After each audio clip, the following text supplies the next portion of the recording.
হরিপুর গ্রামে বাস করত কানাই আর তার বউ তিশা।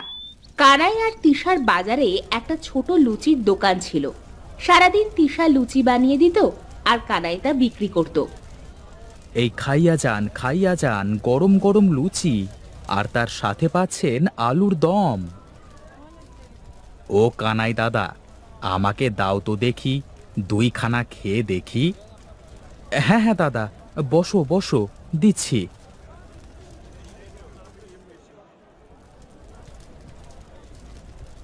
এই নাও দাদা, তোমার লুচি।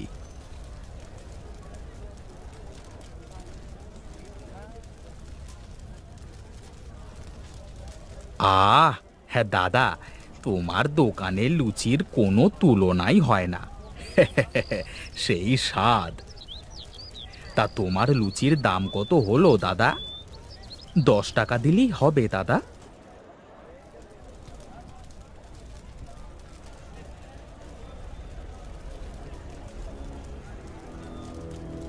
বাহ বাহ বাহ, খুব ভালোই তো আছিস দেখছি। বলি, আমার ধারের টাকাটা কে শোধ করবে শুনি? আগে মোড়ল মশাই যে, তা বসেন বসেন। না, আমি আজ বসতে আসিনি।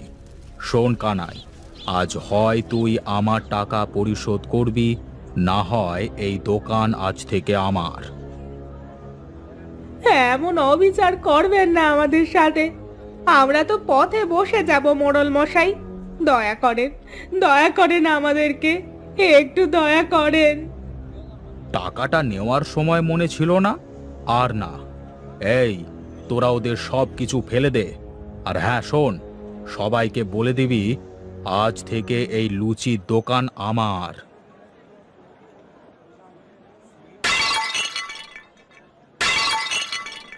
হায় হায়, এটা আমাদের কি সর্বনাশ হলো গো! আমরা এখন কি করব? বউ, চলো আমরা বাড়িতে যাই। ওপরওয়ালা ঠিক একটা ব্যবস্থা করবে।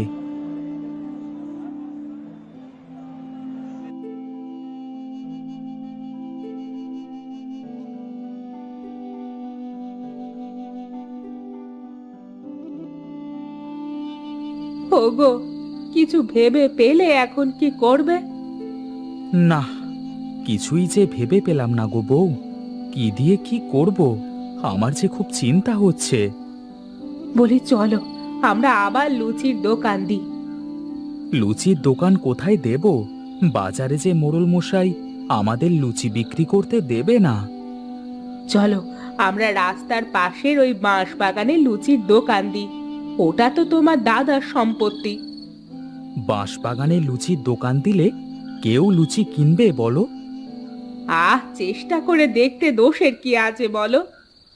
ঠিক আছে, তুমি যেহেতু বলছো, কাল থেকে আমরা বাঁশবাগানে লুচির দোকান দেব।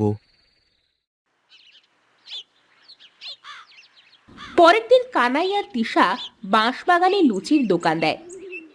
ওগো, লোকজন আসবে তো আমাদের দোকানে? দেখাই যাক না, ওপরওয়ালা কপালে আমাদের কি রেখেছেন। ওই ওই তো, ওই তো লোক যাচ্ছে, ওনাকে ডাক দাও। হ্যাঁ হ্যাঁ, দিচ্ছি দিচ্ছি। ও বিমল দাদা, ও দাদা, আমার লুচি খেয়ে যান। হে কি রে কানাই, তোরা এখানে দোকান দিয়েছিস? হ্যাঁ দাদা, কি আর করব, বাজার থেকে তো মোড়ল মশাই আমাদেরকে তাড়িয়ে দিল। মোড়ল তোকে বাজার থেকে তাড়িয়ে দিয়ে নিজে তো শহর থেকে বাবুর্চি নিয়ে এসেছে। শহরের বাবুর্চির যে কি টেস্ট! আহা, কি স্বাদ! বলছো কি দাদা? হ্যাঁ রে, আমি ঠিকই বলছি। শহরের বাবুর্চি থাকতে তোদের এই বাঁশবাগানের লুচির দোকানে কে আসবে? হ্যাঁ, আমি চলি চলি রে।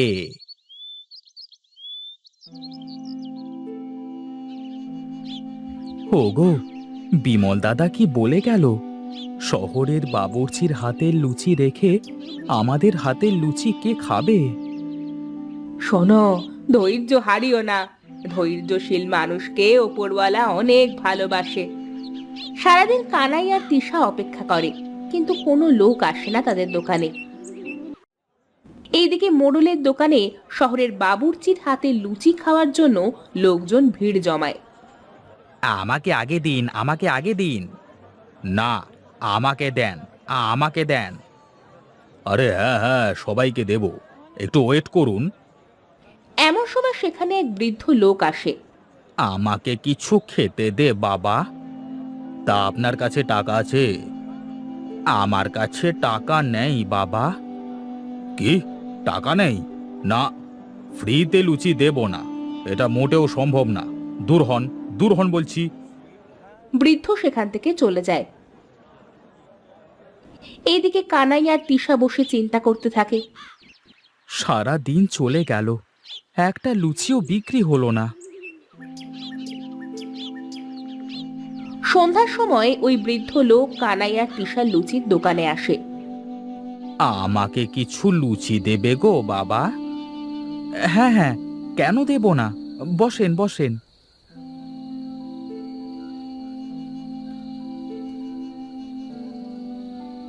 আমার কাছে টাকা নেই বাবা। তাতে কি হয়েছে বাবা, আপনি পেট ভরে লুচি খান।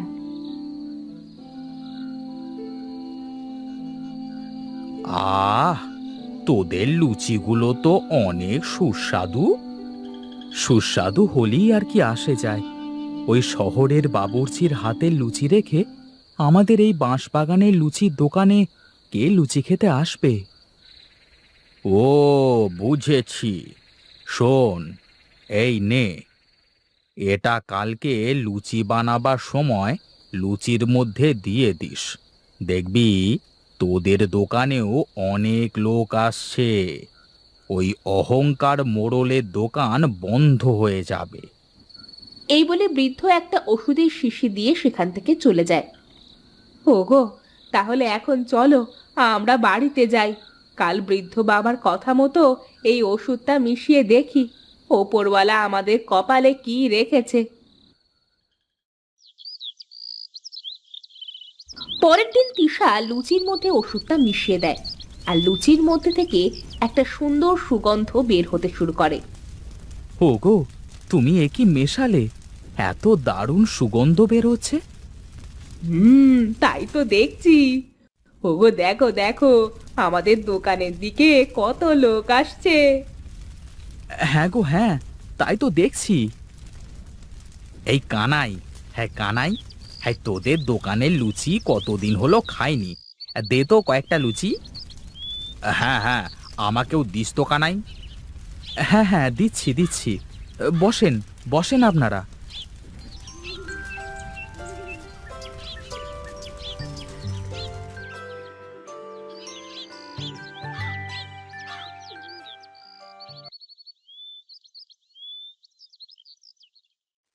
ওগো দেখেছো বৃদ্ধর দেওয়া ওষুধের কামাল। হ্যাঁ গো, তাই তো দেখছি। এইদিকে মোড়লের লুচির দোকানে কোনো লোকজন থাকে না। তাই দেখে মোড়ল বলে, কি ব্যাপার, আমার দোকানে আজ একটাও লোক লুচি খেতে আসেনি? না মোড়ল মশাই, আজকে একটা লোকও আসে নাই। এইভাবে চলতে থাকলে তো আমার ব্যবসায় লোকসান হবে। এমন সময় মোড়লের একটা চেলা এসে বলে, মোড়ল মশাই, মোড়ল মশাই, দেখে আসলাম কানাইয়ের বাঁশবাগানের লুচির দোকানে লোকজনের ভিড় লেগে আছে। কি বলিস কি, বাঁশবাগানে লুচির দোকান? আবার সেই দোকানে লোকজন লুচি খাওয়ার জন্য ভিড় জমিয়েছে। চল তো গিয়ে দেখি বিষয়টা কি।